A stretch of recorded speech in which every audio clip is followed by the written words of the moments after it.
Bismillahirrahmanirrahim. Welcome to 10th lecture of MTI 322 Real Analysis 2.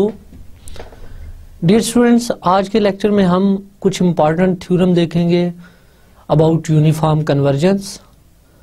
Last 2 lectures में हमने uniform convergence और integration and differentiation का relation देखा. आज के लेक्चर में हम यूनिफॉर्म कन्वर्जेंस चेक करने के कुछ अल्टरनेट क्राइटेरिया जो है उन पे बात करेंगे. ये आज के लेक्चर की रेफरेंस बुक्स. डियर स्टूडेंट्स, आज का लेक्चर शुरू करने से पहले हम रिकॉल करते हैं कुछ important points from previous lectures. Note that last lecture में हमारा जो बेसिक क्वेश्चन था वो ये था कि if f n converge to f then f n dash converge to f dash. Answer इसका हमने देखा था in general no. For example f n of x हमने sine n x over under root n लिया था, x belonging to R and n equal to 1 2 3 and so on. Then f n converge to 0 uniformly but f n dash does not converge to f dash x. इसको हमने complete solve किया था इस example को. तो फिर हमने वो कंडीशंस फाइंड की थी कि अंडर व्हाट कंडीशन ये क्राइटेरिया मीट करेगा कि डेरिवेटिव्स की जो सीक्वेंस है वो एफ डैश को कन्वर्ज करे. तो इस केस में हमने ये देखा था कि if f n converges for some x not, that is f n x naught convergent to and f n dash x uniformly convergent to, then f n converges to f uniformly and limit n tend to infinity f n dash x equal to f dash x.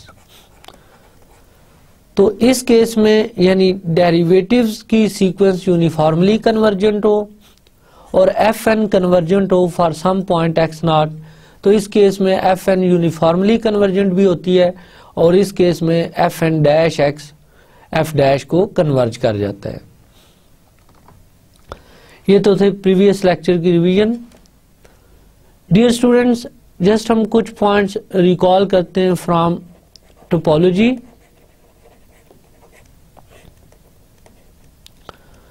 Recall that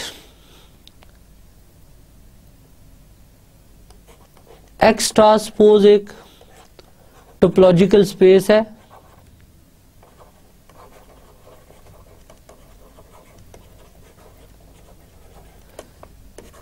A family U alpha such that alpha belonging to I of open sets in X is called an open cover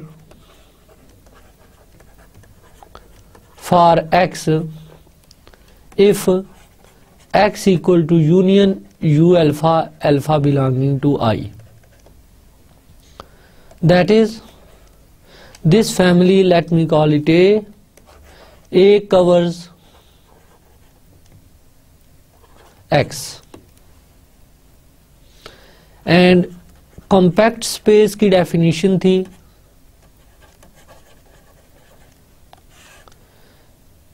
a topological space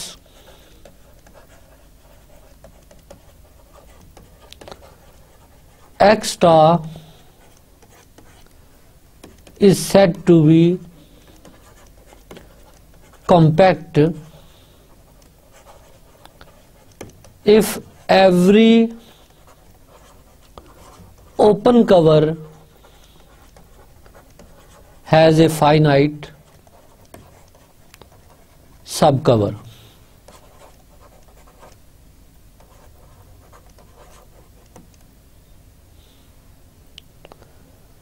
dear students, इसमें important point जो था वो ये remark है, compactness is a topological property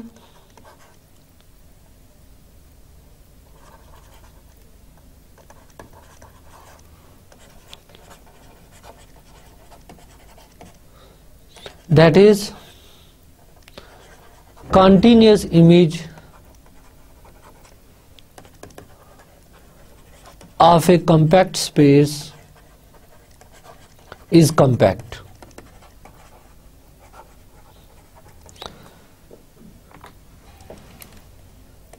second point इस remark में, ये in fact first point था कि कंपैक्टनेस एक टोपोलॉजिकल प्रॉपर्टी है.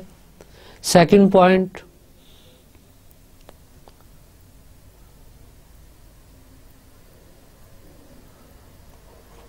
if f is a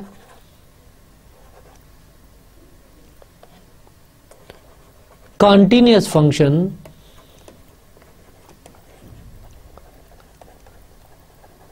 defined on a compact set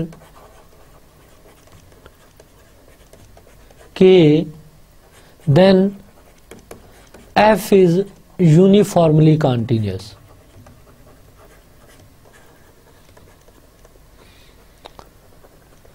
यानी कंपैक्ट स्पेसिस पे जो फंक्शन डिफाइन होते हैं वो यूनिफॉर्मली कॉन्टिन्यूअस होते हैं. That is for epsilon greater than 0 there exist a delta greater than 0 such that f of x minus f of y mod less than epsilon for all xy such that x minus y mod is less than delta. तो in fact continuity at a point जब हम define करते हैं तो उसमें delta dependents on epsilon as well as उस point पे भी डिपेंडेंट होता है जिस पे हम कंटिन्यूटी चेक कर रहे होते हैं. लेकिन यूनिफॉर्म कंटिन्यूटी में आप ऑल पॉइंट्स के लिए सेम डेल्टा ले सकते हैं. That is delta is independent of choice of point. Delta only depends on epsilon होता है. So in uniform continuity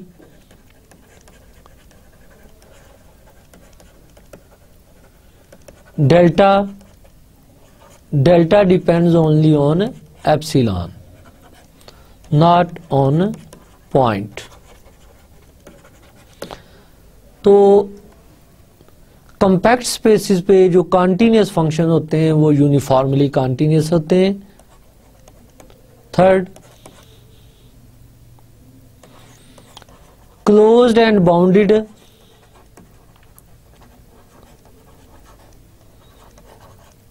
subspace of R is some closed interval.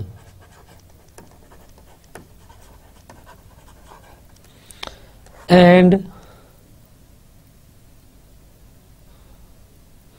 so is a compact set.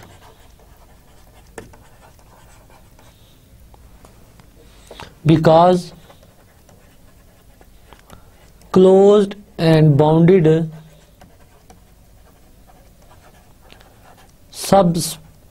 subset of R is compact. Dear students, ये compactness से related कुछ important result थे. इनको आपने in detail prove किया होगा टोपोलॉजिकल स्पेसिस के paper में. यहाँ जस्ट मैंने ये पॉइंट यूज करने थे इसलिए आपको रिकॉल करवाएं. जस्ट रिविजिट कीजिएगा इन सारी डेफिनेशंस को. सबसे पहले मैंने आपको प्रीवियस लेक्चर के बारे में रिव्यू दिया कि प्रीवियस लेक्चर में हमने किन क्वेश्चंस को फोकस किया था और उनका आंसर फाइंड किया था। देन हमने टोपोलॉजिकल स्पेसिस से रिलेटेड इनफैक्ट कॉम्पैक्टनेस की कुछ प्रॉपर्टीज रिकॉल की हैं। Recall that a space is topological space if it satisfies three conditions, that is empty set and universal set, belongs to X, belongs to tau। यार ये topological spaces से मैं दोबारा start कर रहा हूँ। Recall that a space X tau is called topological space if phi and X itself belongs to tau, union of any number of set in tau is in tau, and intersection of finite number of sets in tau is in tau. In fact, every metric space is a topological space. So यहाँ पे हम जितनी भी metric spaces हैं उनको treat कर सकते हैं as a topological space, because हर metric space एक टोपोलॉजिकल स्पेस बन जाती है। इसके बाद tau के जो एलिमेंट्स होते हैं उनको हम ओपन सेट्स कहते हैं, और ओपन सेट्स की ऐसी फैमिली जो स्पेस को कवर कर ले उसे हम कवर ऑफ दैट स्पेस कहते हैं। इसी तरह ओपन सेट्स की ऐसी फैमिली जो एक्स के किसी सबसेट को कवर कर लेगी वो उस सबसेट का ओपन कवर बन जाएगी। अब ओपन कवर से रिलेटेड जो कॉन्सेप्ट हम इन डिटेल टोपोलॉजी में पढ़ते हैं वो कॉम्पैक्टनेस का है। A topological space is said to be compact if every open cover has a finite sub cover। then जो important result थे उसमें एक ये था कि compactness is a topological property, that is continuous image of a compact space is also compact। and इस first point को अगर मैं explain करूं तो इसमें हम just ये कहना चाह रहे हैं कि से X एक compact space है और f from x to y एक फंक्शन है, से ये y सेट है, तो x का इमेज जो यहां बनेगा f ऑफ x ये भी एक कॉम्पैक्ट सब स्पेस बनेगी y की। So continuous image of a compact space is compact. Next, compact spaces के ऊपर जो फंक्शंस डिफाइन होते हैं, अगर वो फंक्शन कंटिन्यूअस है जो किसी कॉम्पैक्ट सेट के पे डिफाइंड है तो वो फंक्शन यूनिफॉर्मली कंटिन्यूअस होगा। फिर क्लोज्ड और बाउंडेड सब स्पेसिस जो रियल लाइन की होती हैं वो क्लोज्ड इंटरवल होते हैं। And by an important result of analysis you know that every closed and bounded subspace और subset is compact. So real line में जो आप क्लोज्ड इंटरवल डिफाइन करेंगे वो क्लोज्ड और बाउंडेड होने की वजह से कॉम्पैक्ट होंगे, और जब वो कॉम्पैक्ट होंगे तो क्लोज्ड इंटरवल पे कोई भी फंक्शन डिफाइन करेंगे तो बीइंग कॉम्पैक्टनेस वो फंक्शन यूनिफॉर्मली कंटिन्यूअस हो जाएगा।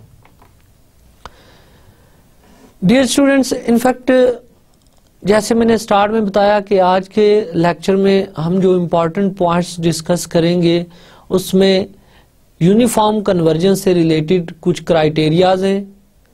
इनफैक्ट सबसे पहला थ्योरम जो हम प्रूव करेंगे वो स्टोन-वेस्ट्रास थ्योरम है। Stone Weierstrass theorem is an important theorem of mathematical analysis. In fact Stone Weierstrass theorem को प्रूव करने के लिए हम जो पॉलिनोमियल यूज करेंगे वो बर्नस्टाइन पॉलिनोमियल हैं। अब बर्नस्टाइन पॉलिनोमियल्स डिफाइन कैसे होती हैं, इनका स्ट्रक्चर हम समझते हैं।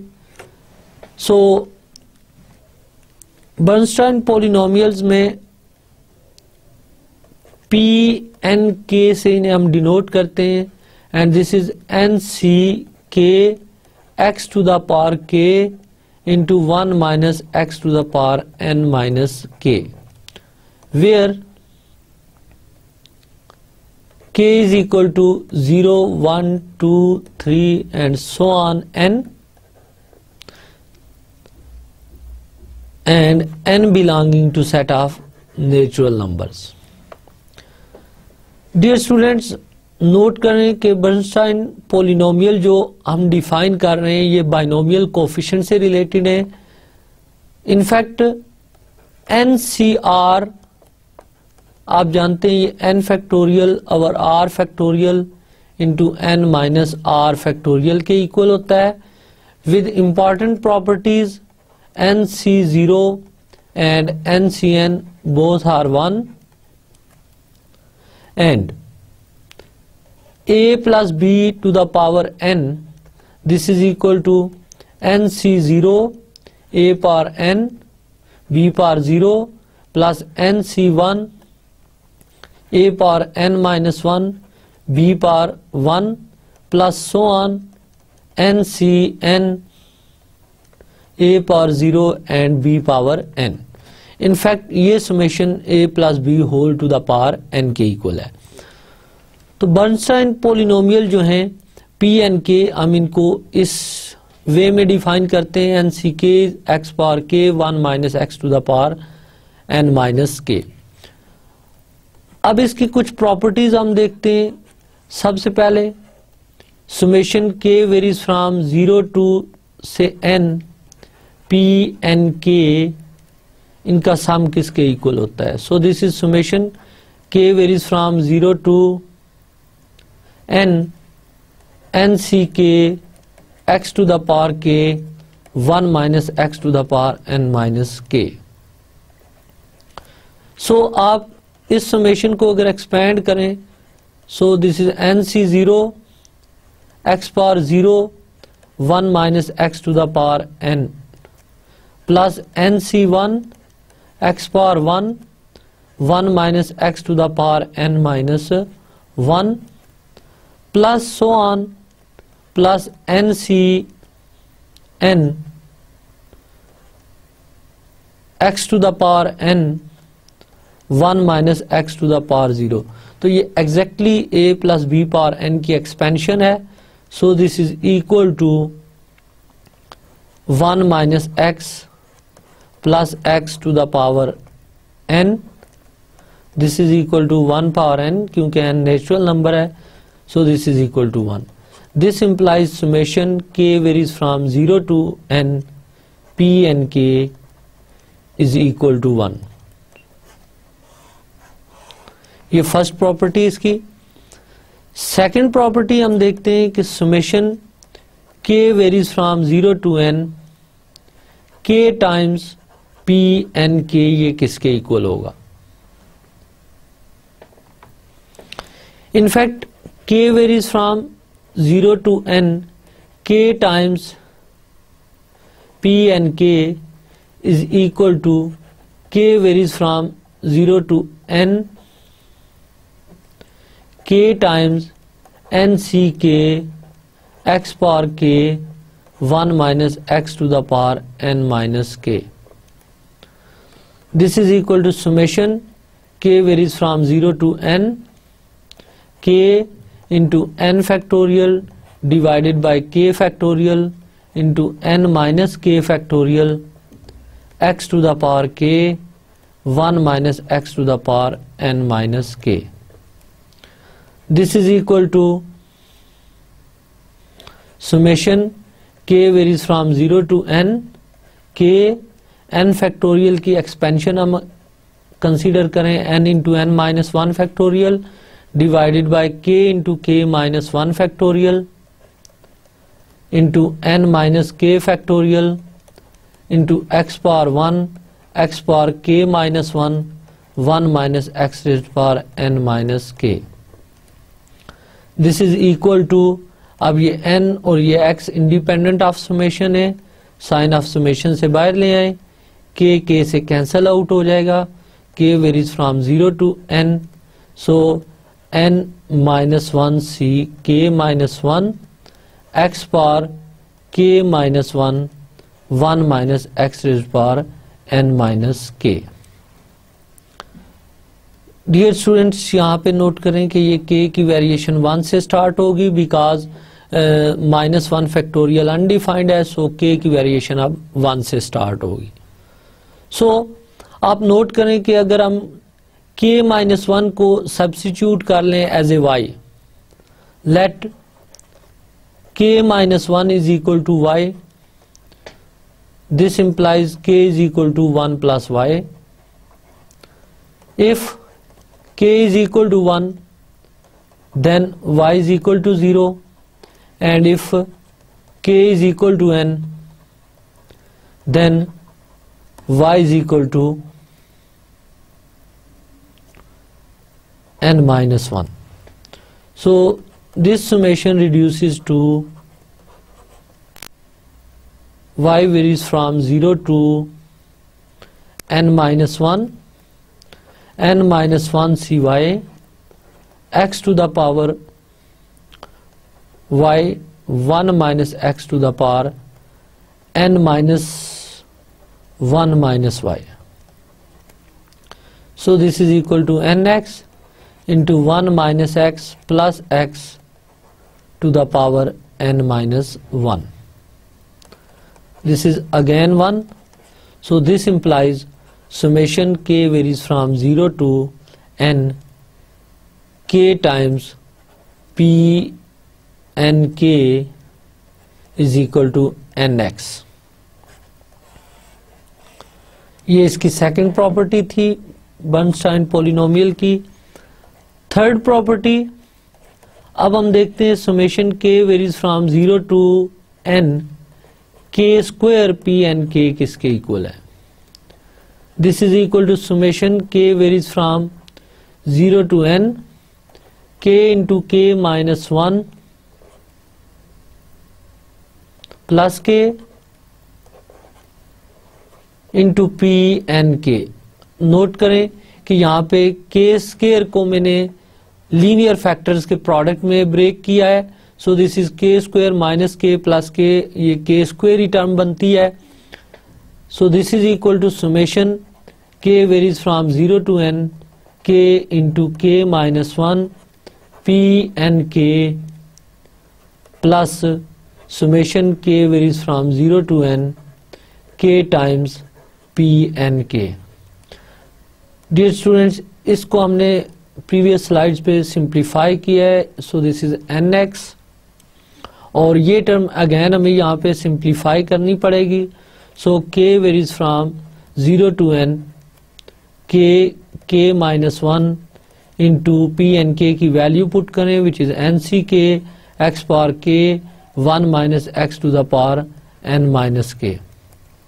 सेम वे में इसे सिंप्लीफाई करें तो ये टर्म बचेगी हमारे पास k varies from 0 to n, k minus 1, यहाँ एक स्टेप में शॉर्ट कर रहा हूँ. एन सी के को ओपन करें तो ये n minus 1 into n minus 2 factorial divided by k factorial को ओपन करें, k minus 1, k minus 2 factorial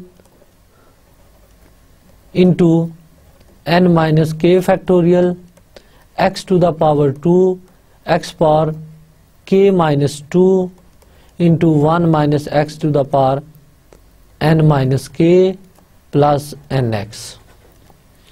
ये टर्म बैलेंस, यहाँ पे आप n into n minus 1 x square separate कर लें.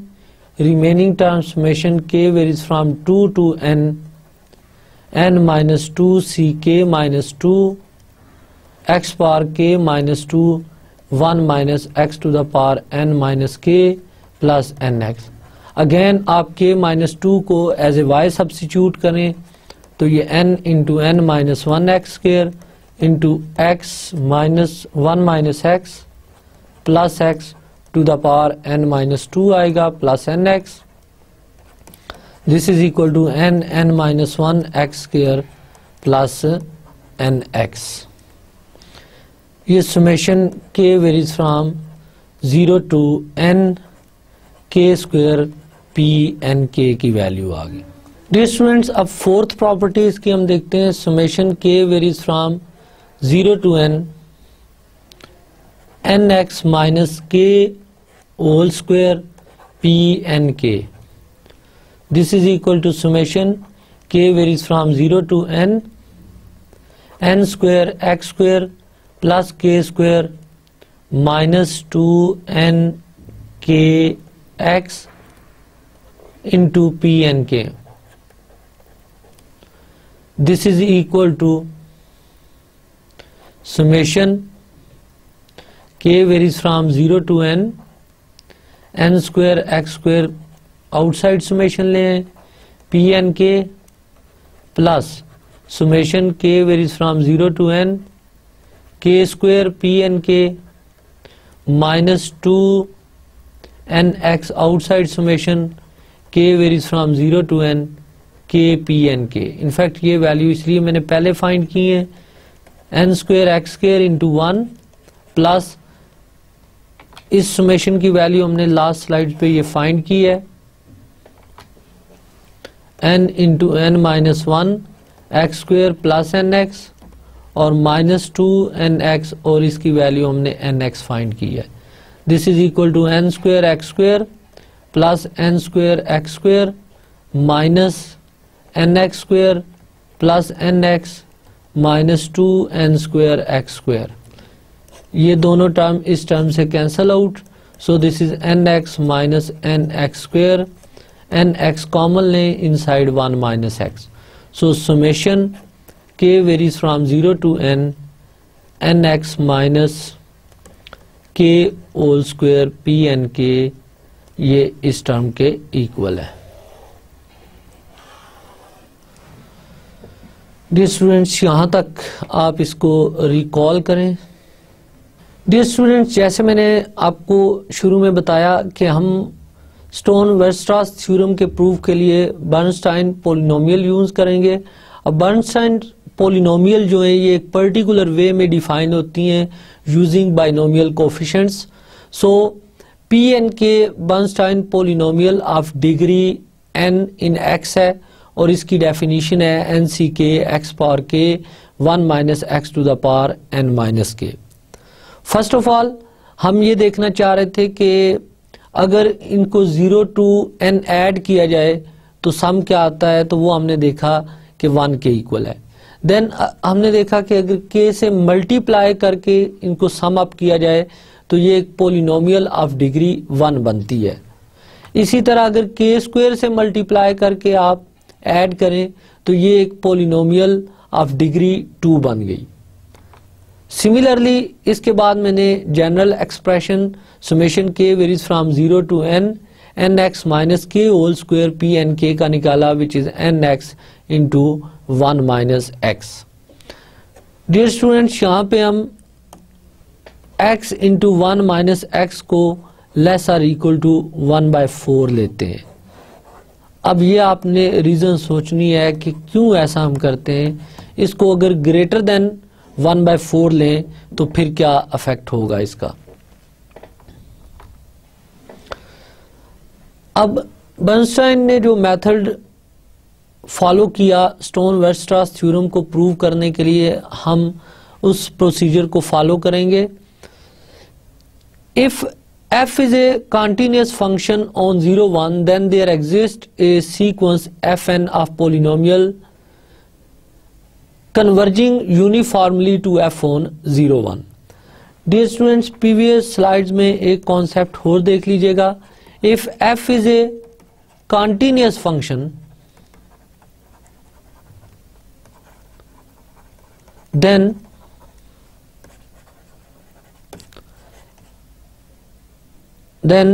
p n of x summation k varies from 0 to n p n k f of k by n, ये बर्नस्टाइन polynomial of degree n है। तो in fact previous तमाम examples में हम एक particular case देख रहे थे जब हमने in fact f k by n को एज ए 1 k या k स्क्वायर लेकर ट्रीट किया है। डियर स्टूडेंट्स, नेक्स्ट हम एक इंपॉर्टेंट रिजल्ट प्रूव करने जा रहे हैं नोन एज स्टोन-वेरस्ट्रास थ्योरम। इनफैक्ट इससे पहले हमें कोई भी सीक्वेंस ऑफ फंक्शंस गिवन होता था, हम प्रूव करते थे f n converges to f uniformly और पॉइंट वाइज। अब इसका कन्वर्स प्रॉब्लम हम देख रहे हैं कि अगर F a continuous function given हो तो क्या हमें एक सीक्वेंस ऑफ फंक्शन मिलता है एफ एन जो यूनिफॉर्मली कन्वर्ज करे एफ को? तो स्टोन-वेस्टरस थ्योरम में हम ये देखेंगे इसका converse, if f is a continuous function then there exist a sequence f n of polynomials converging uniformly to f on 0 1। इसका प्रूफ हम स्टार्ट करते हैं। Define f n of x is equal to summation k varies from 0 to n p n k f of k by n. Since f is continuous on 0 1, this implies f is bounded on 0 1, and this implies there exists a real number m such that f of x mod is less than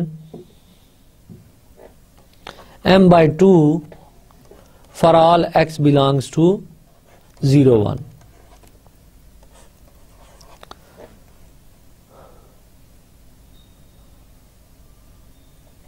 We claim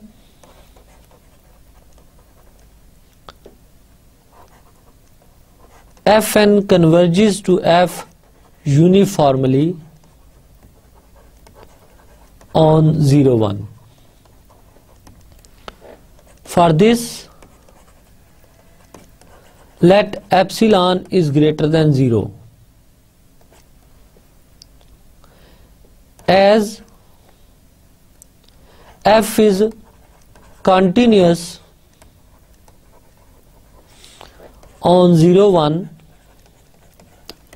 and this interval 0 1 is compact because ये closed और bounded है, so f is uniformly continuous.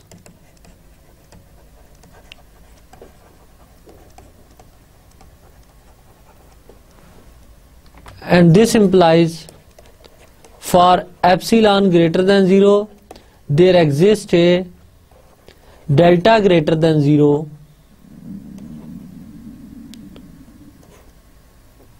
delta dependent only on epsilon such that f of x minus f of y is less than epsilon whenever x minus y mod is less than delta. तो ये हमने uniform continuity की definition apply कर दी। Let me call it 2।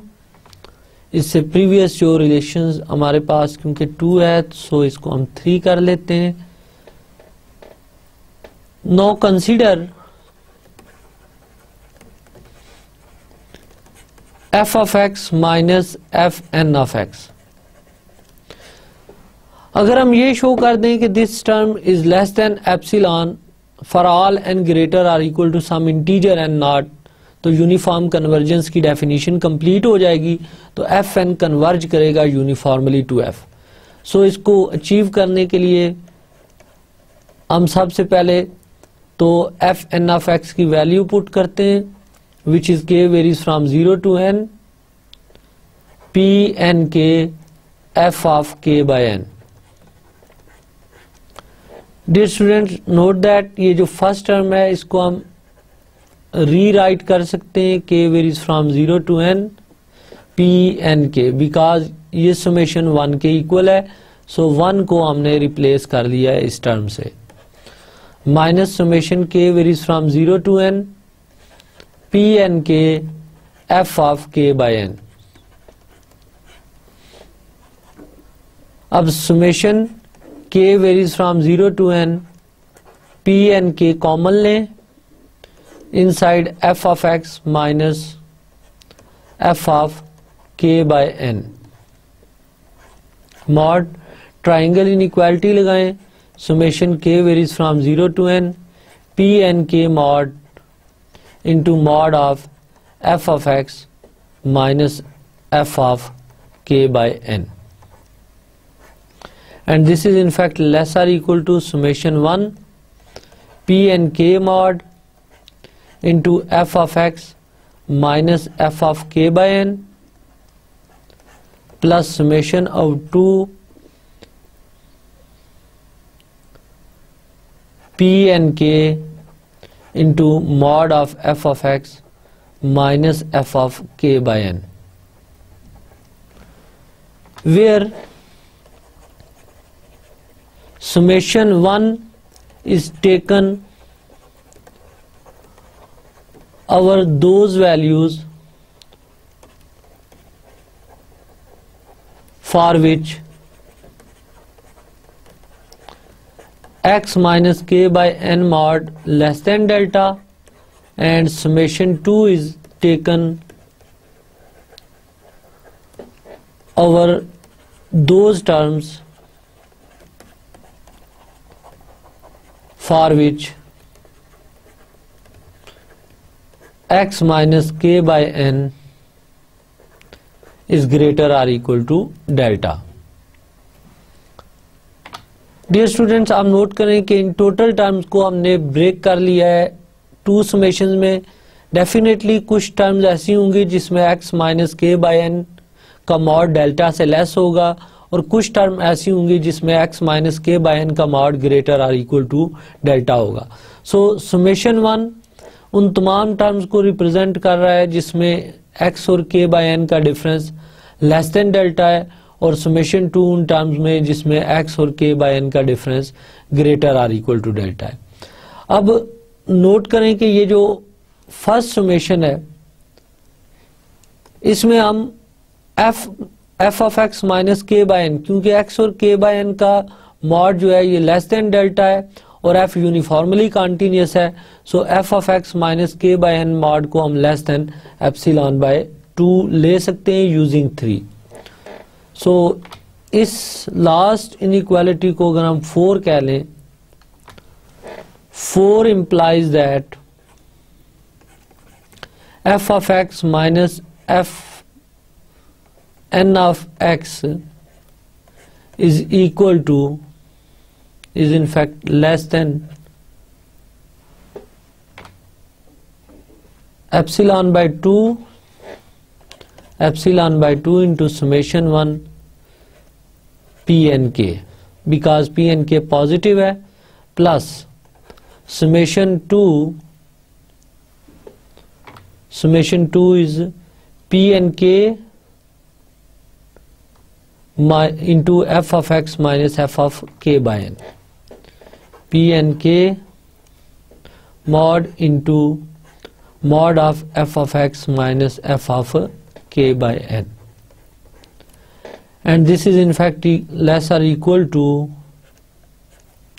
epsilon by 2 into summation k varies from 0 to n p n k, because इसमें ज़रूरी नहीं all terms हो, और क्योंकि p n k पॉजिटिव है सो ये summation इससे ग्रेटर होगा, सो दिस इज लेस और equal to this term, plus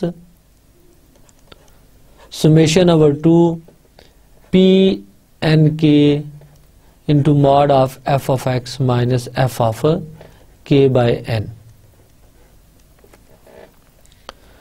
This is equal to epsilon by 2 into, अब ये टर्म 1 के इक्वल है, प्लस अब इस टर्म को हम देखते हैं कि हम किस तरह रीराइट कर सकते हैं.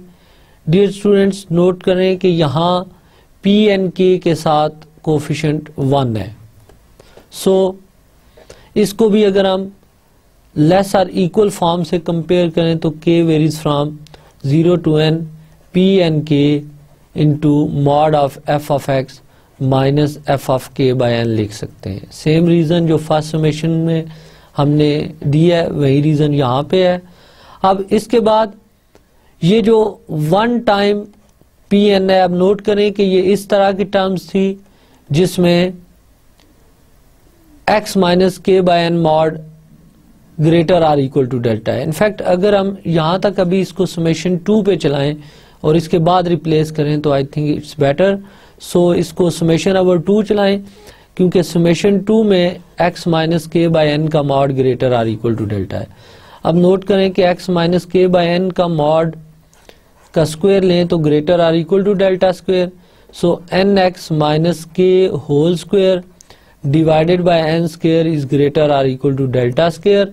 डेल्टा स्क्वायर से डिवाइड कर लें तो ये 1 आ गया। So 1 n x minus k whole square divided by delta square n square is greater or equal to 1। So second summation में समेशन ओवर 2 में ये जो 1 है, क्योंकि ये टर्म 1 से ग्रेटर है, सो 1 को मैं इस टर्म से रिप्लेस कर रहा हूं। N x minus k by k whole square divided by n square delta square into f of x minus f of k by n का mod. This is equal to epsilon by 2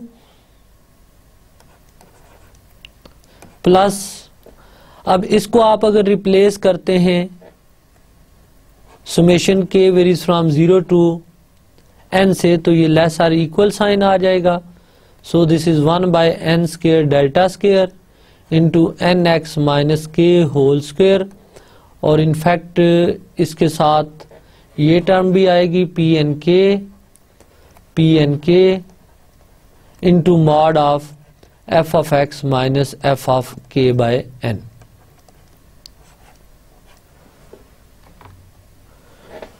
And this implies f of x minus f n of x mod is in fact strictly less, because यहाँ पे ये strictly less का relation था।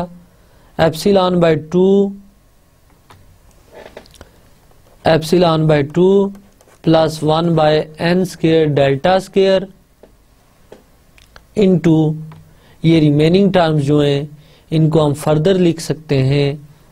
इस term पे again triangle inequality लगाएं तो ये लेस आर इक्वल हो जाएगी summation k varies from 0 to n x minus k whole square p n k into m by 2 plus m by 2।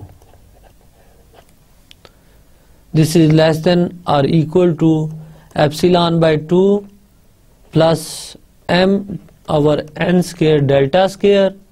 अब ये term m by 2 plus m by 2 से less कैसे हुई? आप नोट करें कि अगेन इस पे ट्राइंगल इनइक्वालिटी लगाई, और क्योंकि f ऑफ x कॉन्टिन्यूस होने की वजह से बाउंडेड है, so f of x mod less than or equal to m by 2 है। इसी तरह f of k by n का मॉड भी less or equal to m by 2 है। इन दोनों को हमने रिप्लेस कर लिया है m बाई 2 से, तो अब ये m आउटसाइड समेशन आ गया। बाकी ये summation k varies from 0 to n x minus k whole square into p n k आ गया। डियर स्टूडेंट्स, नोट करें कि एन एक्स इस कंप्लीट समेशन की वैल्यू हमने फाइंड आउट की हुई है। This is less than or equal to epsilon by 2 plus m by n square delta square, और इनफैक्ट इसकी वैल्यू आप अगर स्टार्ट में देखें तो हमने प्रूव किया है n x into 1 minus x, और साथ कंडीशन ली थी x into 1 minus x less or equal to 1 by 4। So ये वैल्यू मैं रिप्लेस कर रहा हूँ।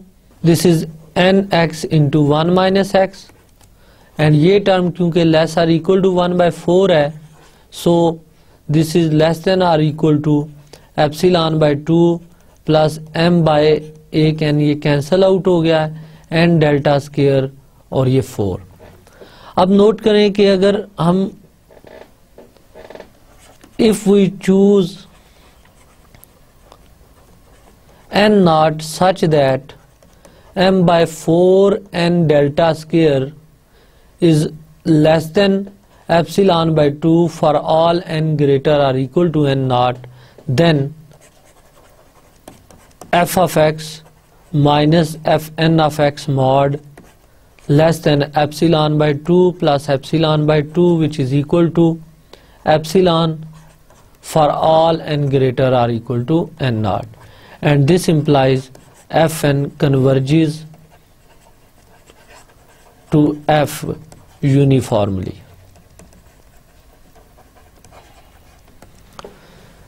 डियर स्टूडेंट्स, ये था स्टोन वेस्टरॉस थ्योरम का प्रूफ. जस्ट मैं इंपॉर्टेंट स्टेप और कंप्लीट प्रूफ इनफैक्ट इसका रिवाइज कर देता हूँ.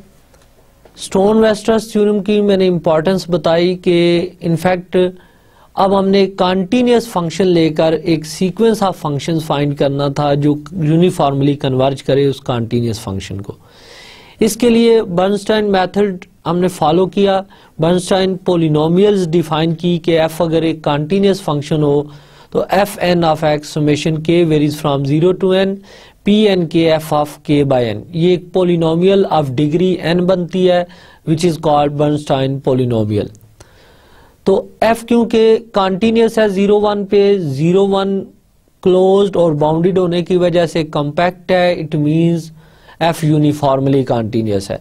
सो सबसे पहले मैंने f को कंटिन्यूअस होने की वजह से f बाउंडेड था तो बाउंडेडनेस प्रॉपर्टी को यूज किया, बाउंडेड की डेफिनेशन यूज कर ली.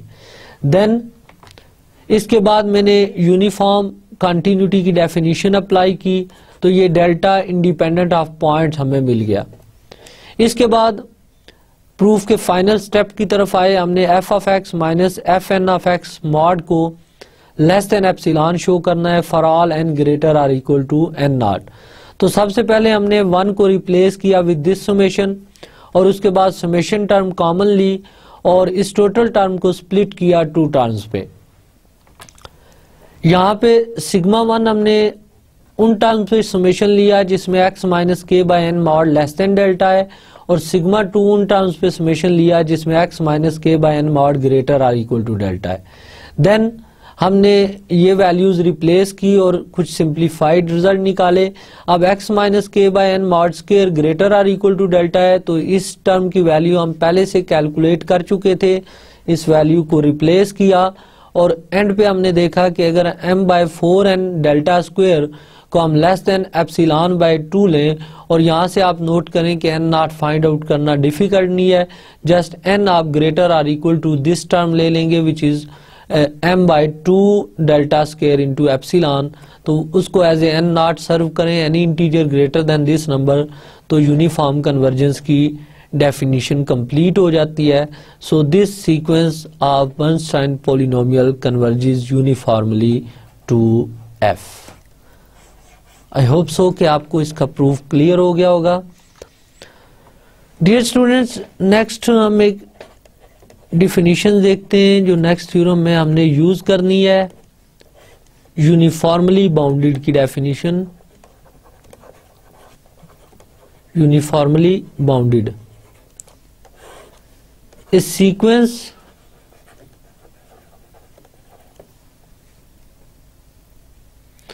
fn of functions is said to be uniformly bounded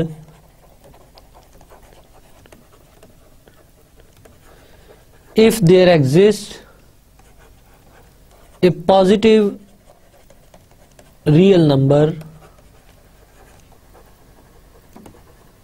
m such that fn mod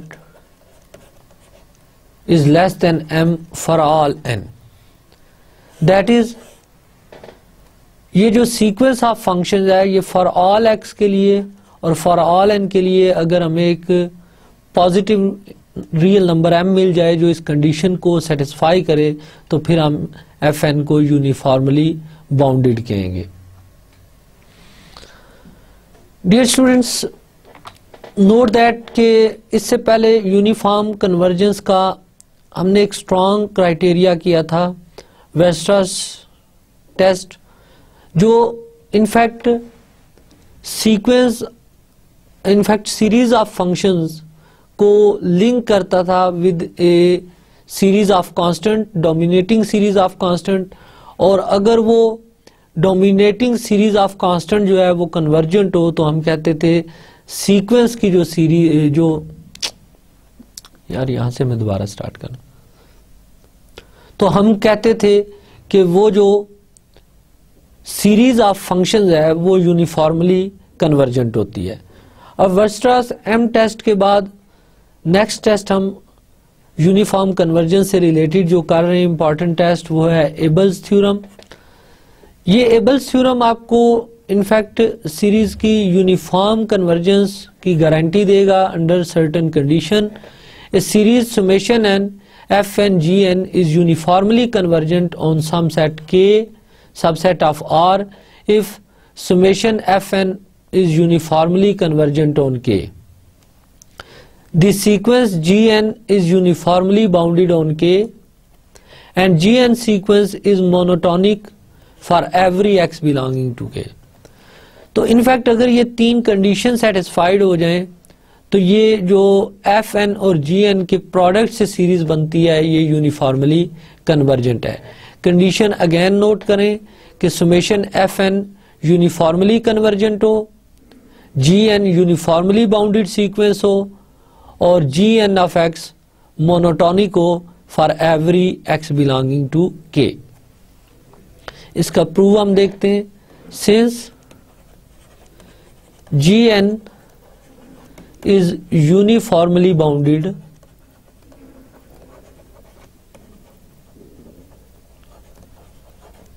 so there exists a positive real m such that gn of x mod is less than m for all x belongs to k and n belongs to natural number. ये uniformly bounded की definition हमने अप्लाई कर दी। Next given summation fn is uniformly convergent on k as summation fn is uniformly convergent on k. This implies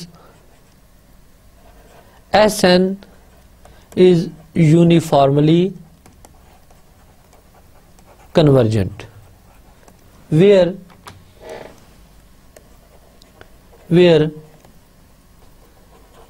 Sn is equal to f1 plus f2 up to so on fn, that is nth partial sum. So for epsilon greater than 0 there exists a positive integer n naught such that Sm minus Sn mod less than epsilon by 3m for all n greater or equal to n naught. तो यहाँ पे हमने epsilon को epsilon by 3m choose कर लिया है। Reason आप जानते हैं कि ताकि एंड पे एडजस्ट करें तो ये एप्सिलॉन बने। से प्रीवियस रिलेशन 1 था तो इस रिलेशन को हम 2 कह लेते हैं। Let m is equal to n plus p, then 2 implies, अब sm की वैल्यू पुट करें f1 f2 up to so on fn plus fn plus 1 plus fn plus 2 plus so on plus fn plus p। ये sm की वैल्यू put की minus sn की value f1 f2 up to so on fn mod less than epsilon by 3m, and this implies fn plus 1 plus fn plus 2 plus so on fn plus p is less than epsilon by 3m, that is summation fn plus I varies from 1 to p mod is less than epsilon by 3m. Let me call it 3. Dear students, यहाँ तक देखें मैंने 2 condition use कर ली हैं। कि जी n uniformly bounded था, उसकी definition use कर ली, और summation f n uniformly convergent है तो इसकी डेफिनेशन यूज कर ली। अब मैं रिक्वायर्ड टारगेट की तरफ आता हूं। To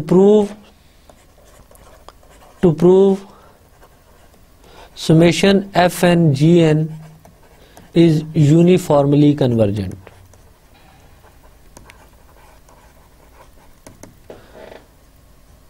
Again, we use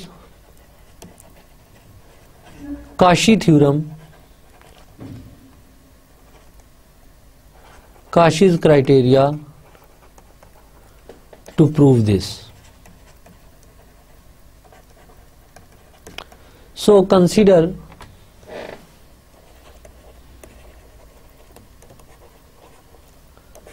f n plus 1 g n plus 1 plus f n plus 2 g n plus 2 plus so on plus f n plus p g n plus p mod। Dear student, note करें कि ये in fact जो term मैंने consider की है ये s m minus s n है for summation f n g N.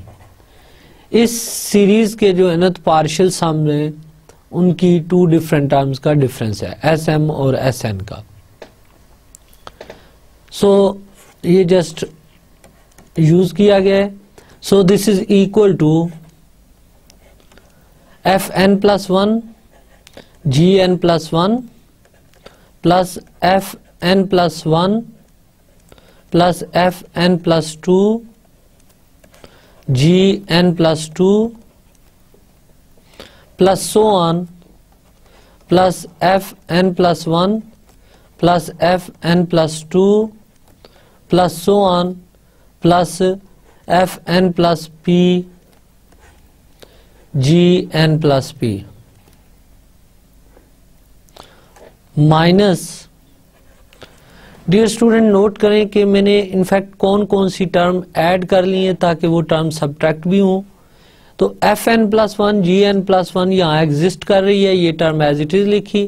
Then f n plus 2 g n plus 2 है तो इसका मतलब है f n plus 1 g n plus 2 मैंने ऐड किया है, सो इस टर्म को मैं सब्ट्रैक्ट भी कर रहा हूं। अब इससे नेक्स्ट टर्म अगर सोचें तो वो f n plus 1 f n plus 2 f n plus 3 और जी एन प्लस 3 होगी। अब एफ एन प्लस 3 है तो इसका मतलब है कि हमने खुद से ऐड किए हैं f n plus 1 plus f n plus 2 into g n plus 3 up to so on. अब लास्ट टर्म आपने जज कर ली होगी इसकी, f n plus 1 f n plus 2 plus so on plus f n plus p minus 1 into g n plus p. ये वो term है जो खुद से ऐड सब्ट्रैक्ट कर लिए। अब नोट करें कि ये जो फर्स्ट टर्म बन रही है इनसाइड समेशन, इसको अगर हम यूं लिख लें, summation i varies from 1 to P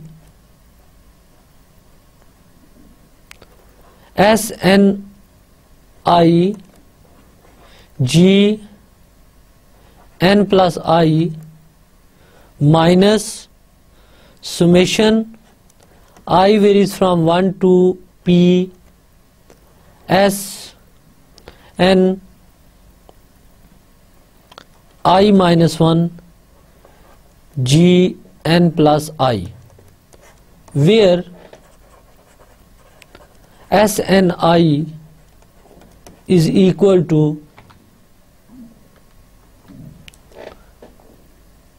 summation I varies from 1 to p f n plus I।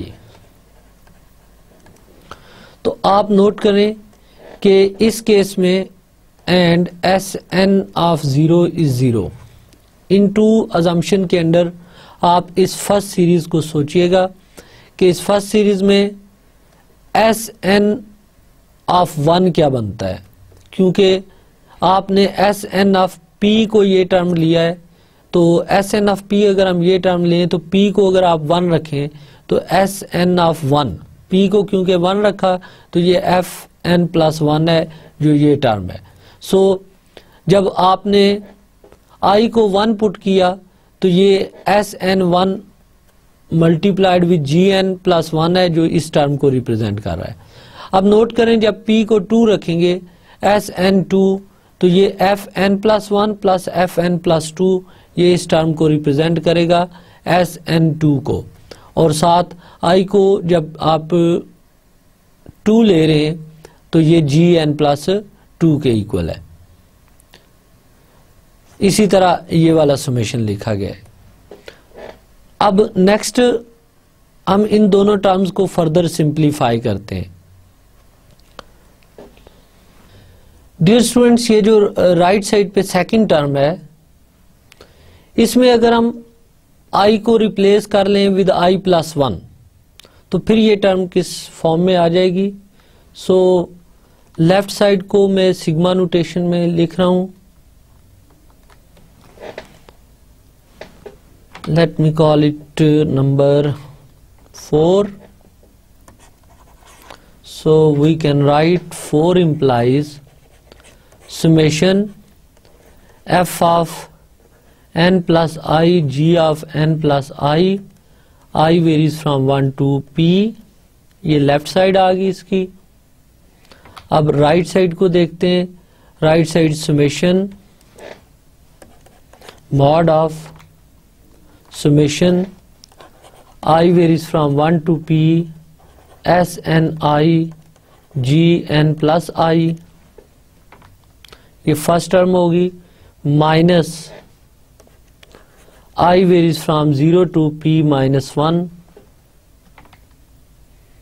s n I and g of n plus I plus 1 by replacing I with I plus 1 in last term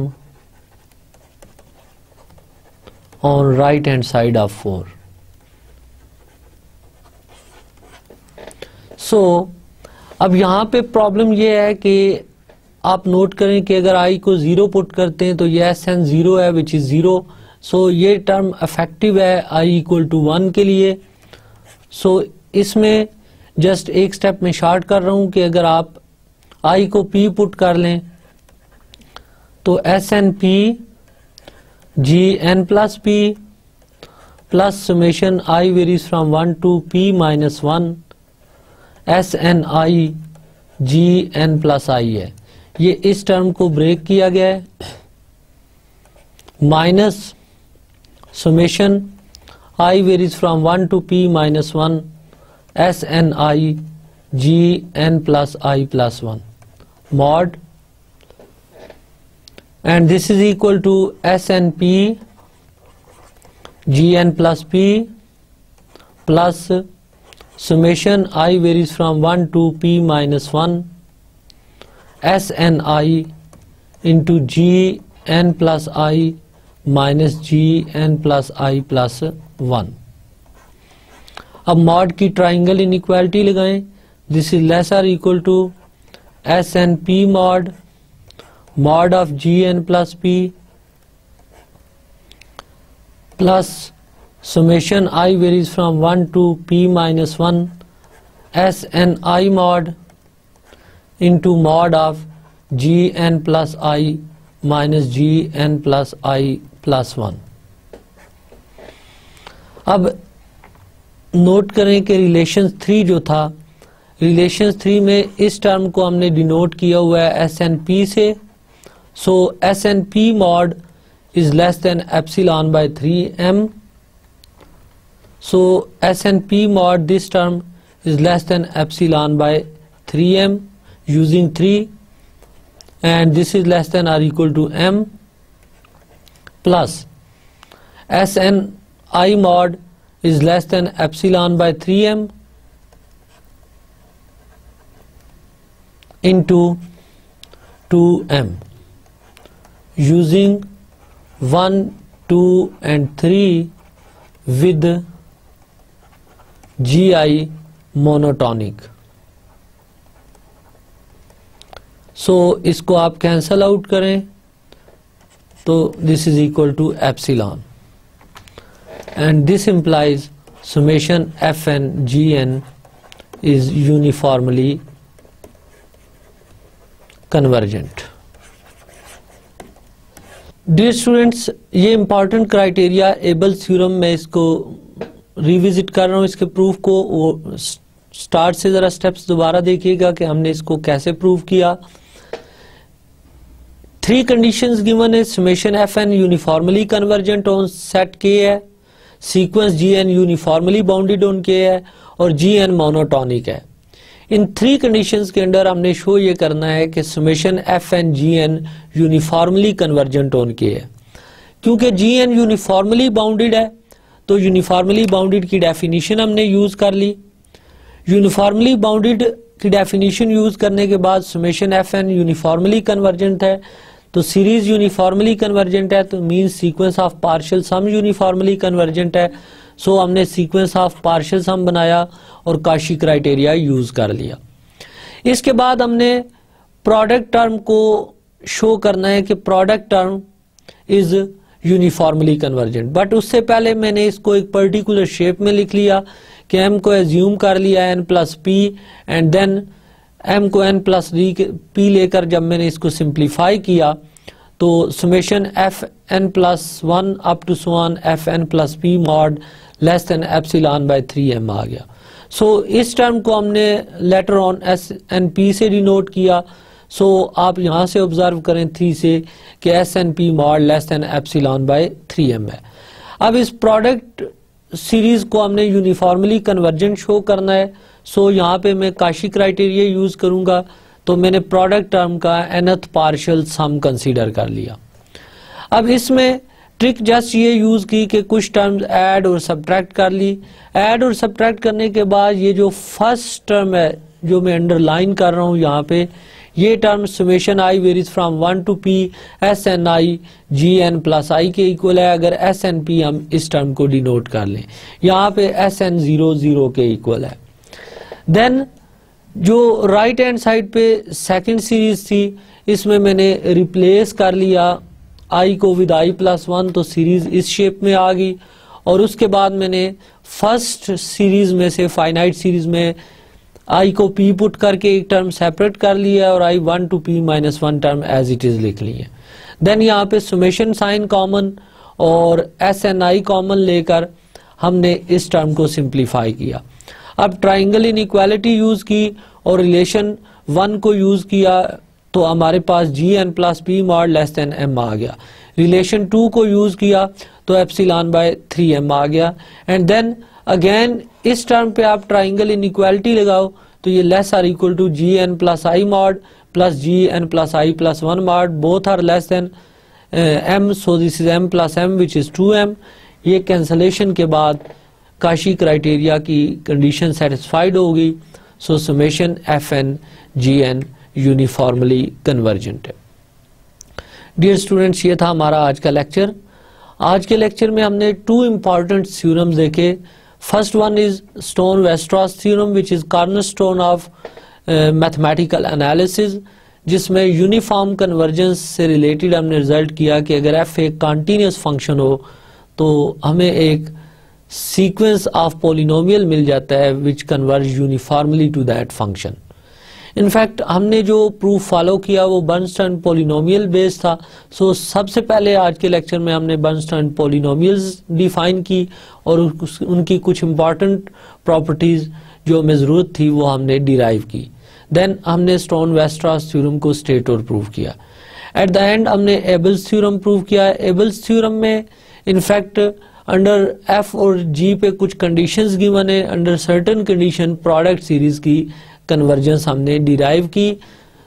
next lecture में इंशाल्लाह हम एबल्स theorem से related कुछ examples देखेंगे और further कुछ properties discuss करेंगे uniform convergence की।